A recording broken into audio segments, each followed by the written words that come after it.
Roll nachos, roll nachos. Step 1. Responsible adult. Oven and pan, please. Preheat oven to 180 degrees. Thank you. Step 2. In a medium saucepan over medium heat, cook the onions until soft. Add the spice mix, tin of tomatoes, and beans. Cook until well combined and beans are slightly softened. Step 3. Take your Baker's Delight high-fiber, low-GI wholemeal rolls and thinly slice them. My responsible adult helped me with these earlier. Place the rolls onto a lined baking tray and spray lightly with oil.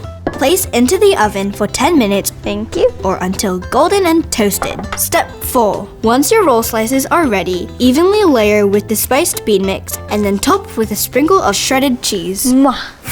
Place back into the oven for 10 to 15 minutes or until the cheese has melted. Thanks so much. Step 5. Top your nachos with dollops of avocado and sour cream, then sprinkle over the fresh diced tomatoes and fresh herbs. And that's how you make roll nachos.